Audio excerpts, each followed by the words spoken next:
In this next module, I'm going to edit a student's essay from this class. This student submitted an introduction section as part of essay assignment 2. Thanks again to those who volunteered on the pre-course survey to allow their work to be used in this way. I want you to now pause the video, take a minute, read through the essay at least once or twice. I've provided a text file if you'd rather read it there, and if you'd like to try to edit it on your own, and then restart the video and I'll walk you through it. So this essay is actually an introduction section, an introduction of a scientific manuscript. It's a great topic. I couldn't resist choosing this for the demo edit since it's on wine and grapes. It's of interest to lots of people. I learned something new. I had no idea that the crowdedness, the compactness of the grapes has something to do with their quality. So it's very interesting. The essay in general is very clear. I'm able to say exactly what the main point of the study is, which is what you should be doing in an introduction section. In general, the organization is good, and the author here has stuck to the 3 or 4 paragraph rule for introduction, so that's all great. The one thing I'll point out, the one area where I think the author could do a little work, is that you'll notice that the paragraphs are pretty packed. They're pretty big. And it's pretty intimidating for a reader to see paragraphs that are this long. There's not a lot of white space. It's a lot to read through. So what I'm going to suggest to this author is to try to trim these paragraphs and get them to be a little bit shorter and a little bit more manageable. And that's what we're going to do in this edit. So starting with the first sentence, bunch compactness is a major factor affecting the quality of wine and table grapes. Now, when I first read this introduction section, I didn't get right off the bat that being more compact is a bad thing. I think that's what I'm inferring here is that in general, more compactness, being more compact is bad. This sentence also, it's the first sentence of your introduction and it has a to be verb is. I thought maybe we could have a more exciting verb there. So I wonder if it's okay to say bunch compactness, how about lowers the quality of wine and table grapes? Now I'd have to check with the author that that's always the case. Maybe at some point if it becomes too sparse, that's bad too. But I think in general what I'm getting out of this introduction section is that more compact lowers the quality. So let's just say that right from the beginning so there's no confusion. Now, the paragraph now is divided into 2 parts. We get a bunch of information about why the compactness lowers the quality, and there's kind of 2 reasons. So one reason that the author starts with here is that compact bunches tend to attract more pests and mold for various reasons that the author goes into. And then we get some kind of a little bit more direct reasons why the bunch quality is affected by compactness, because the inner grapes don't get as much sunlight and therefore may not have as much quality, and plus there's more pressure and they may burst. So actually I'm going to rearrange the order of those 2 things, because the berries themselves not receiving enough sunlight or bursting inside seems to be the more direct route of reduced quality, and then the pests are a second mechanism. I just think it logically flows slightly better this way, so I'm just going to shift that. So I'm going to start with compact bunches, and the idea here is that the number of interior berries increases as your compactness increases. So I think we'll start with that idea. It also helps the reader to picture exactly what's going on with compact bunches. So let's start right there. Compact bunches have a high number, in a way it even defines compactness for the reader. Compact bunches have a high number of interior berries, and then I'm going to put a semicolon here and then get in the ideas of why that might be bad. So these berries may not receive the sun irradiation needed to achieve an adequate phenolic maturity, leading to a heterogeneous ripeness of the bunch. How about if we just said these berries may fail to ripen due to insufficient sunlight? I think that captures the idea. May fail to ripen due to insufficient sunlight. It's just a little bit more streamlined. And then there's another thing that we get elsewhere in this first paragraph that the author tells us, is that these berries actually might burst due to the pressure inside, and I think that would also reduce quality. So these berries may fail to ripen due to insufficient sunlight and may burst due to the pressure caused by crowding. I kind of like the word crowding. It gets across this idea of being really crowded inside. So here's all the reasons that it's bad to be a berry on the inside when there's a lot of crowding, a lot of compactness. So that gets across the sort of direct effects on the grape quality. And then we have this other idea, which is that pests and mold also like that environment. So now I'm going to put that in. So additionally,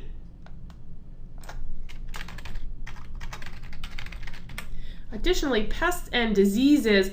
I changed diseases to molds. Again, I'd have to check with the author that I'm being accurate here, but I think that the diseases that are not sort of pests, like bugs, that the author is giving examples of, I think those are molds. Again, we don't want to verify the accuracy of that. Here's a great place to set off some examples with nice dashes. So how about we just put all of those examples in some dashes. Additionally, pests and molds, such as da-da-da-da, the reader doesn't mind if you stick in all these examples in the dashes like that. These pests and molds, well, what do? They grow more easily in compact bunches. So let's just say that really simply. So they like that environment. And then the author gives a whole bunch of reasons why pests and molds might like the compact bunches better. I think we can get this all into one sentence. This study is actually about measuring how we measure compact compactness.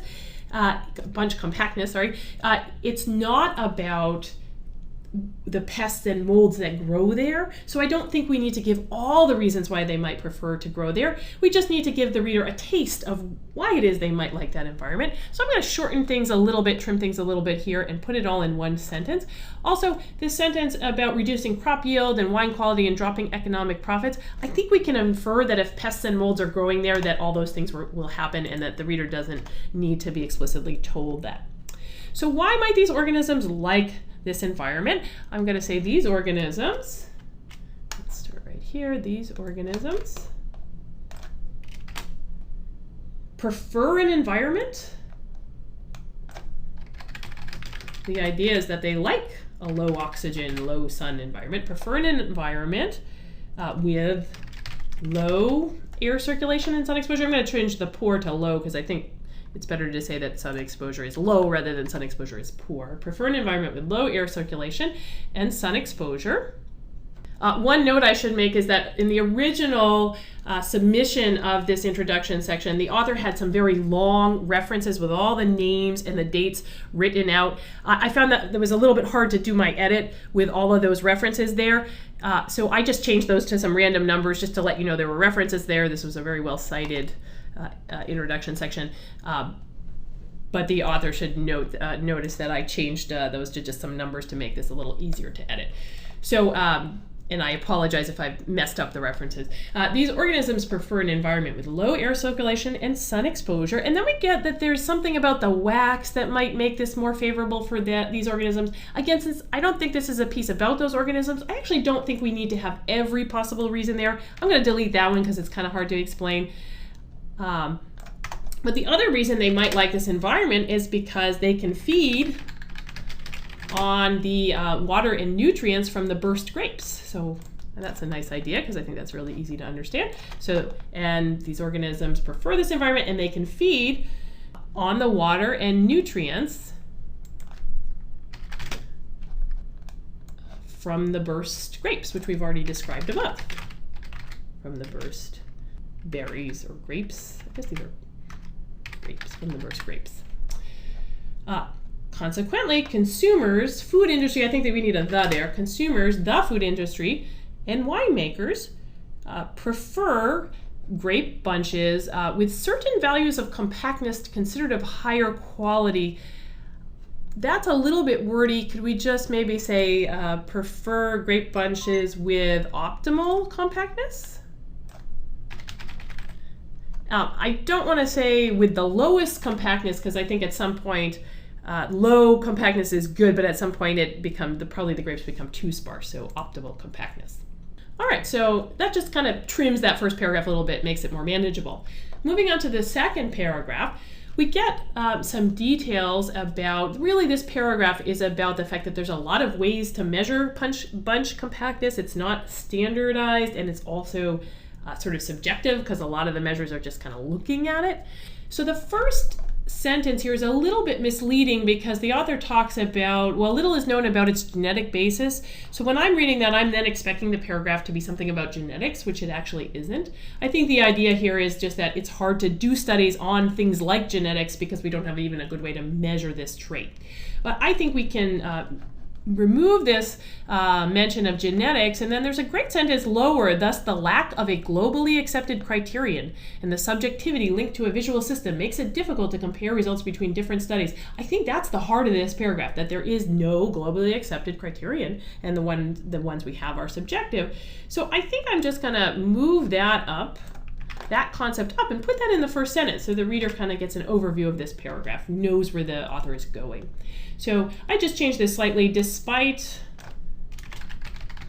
the, I don't know if we need larger, the agronomic and commercial relevance of bunch compactness,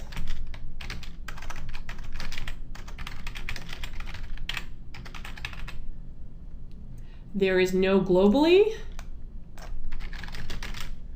Here's a use where I'm doing a there is, and I couldn't think of a better way to put it than there is, so I just went with there is. Occasionally it's useful. There is no globally accepted objective way, so no globally accepted objective, I'm just going to say way to measure this trait.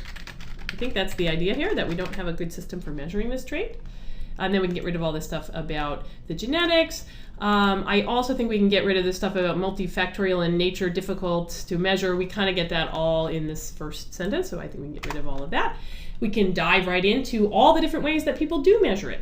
So we get then many studies estimated according to visual descriptor proposed by and while other authors, now notice we've got studies estimating and we've got authors developing. I think we should be consistent here. Technically a study can't estimate anything, so maybe we use authors there, many authors, and then we'll just put while others here. So some authors have done this, others have done that.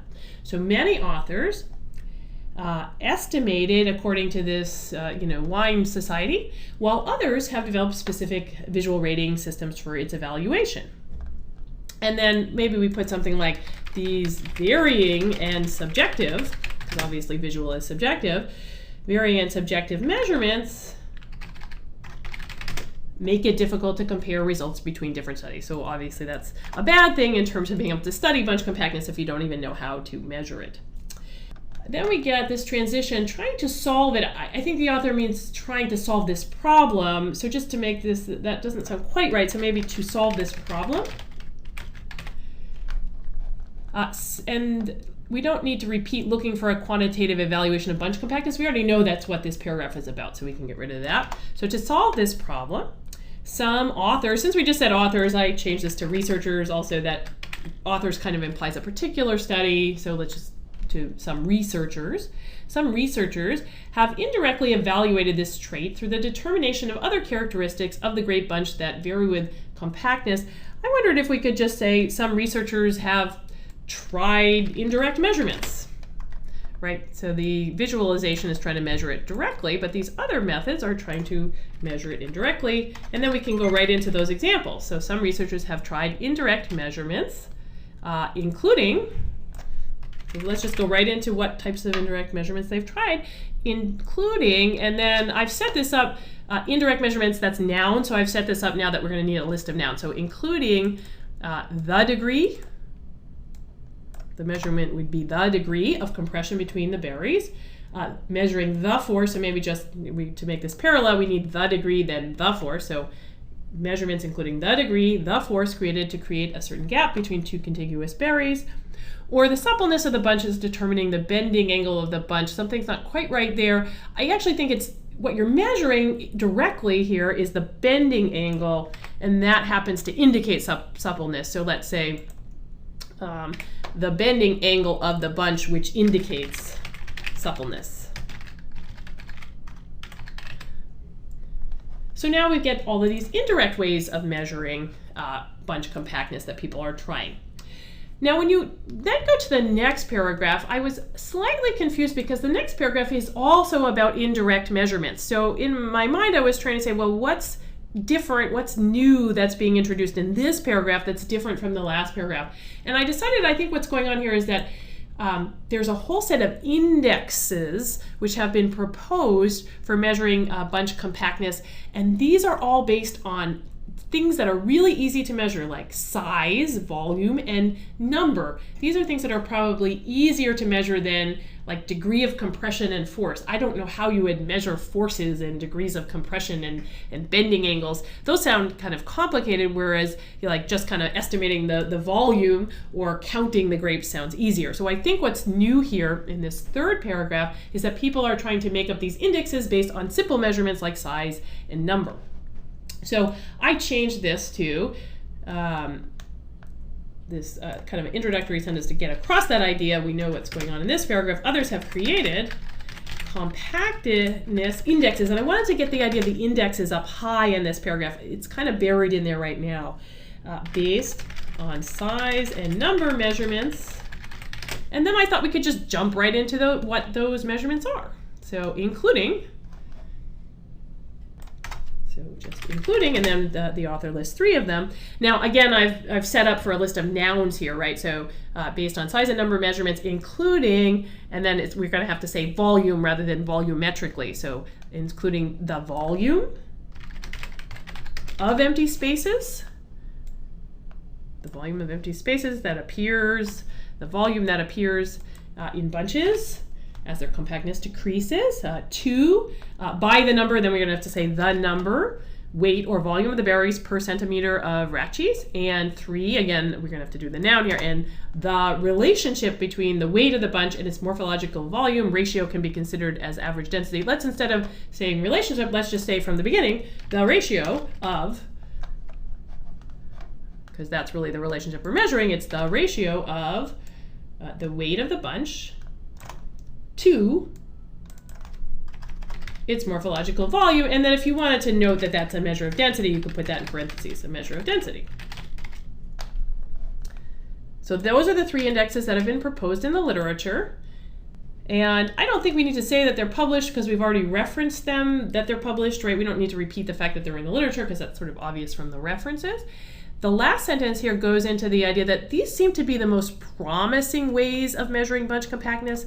That's why they're highlighted in this separate paragraph. So what if we say these indexes are promising systems or measures, maybe promising measures, for evaluating bunch compactness. And then the author says why that is. We don't need the mainly here. They're promising measures because of their simplicity, their applicability to lots of different grape varieties, and because they don't require complex measuring devices or costly measuring devices. I actually think not requiring complex measuring devices is embedded in simplicity, and we could just say low cost. So maybe because of their simplicity, low cost, and their potential applicability to different grape varieties. And I think now we've got the idea here, so we can cut that. So these indexes are particularly promising, and now we jump to the aim of this study. The author started with a sort of little transition here in this sense. We don't need that. We can just start with the aim of the study. That flows logically. The aim of the study, of course, was to evaluate the usefulness of these indexes. So the aim of the study was to evaluate the usefulness of several indexes, either previously published in the literature or newly designed, presumably by this group. And then we get for an objective and quantitative estimation of bunch compactness. Well, we know that we need a measure for that. We know that that's what we're after here. The author's nicely set up that that's what we're looking for, something objective and quantitative, so we don't need to repeat that. We could just say for estimating bunch compactness, and then we could say, rather than that was useful for intervarietal studies of this trait, we could just say for estimating bunch compactness in intervarietal studies, and we don't need to repeat the trait. So you can see we've kind of trimmed this one a little bit and made it a little more reader-friendly on the page.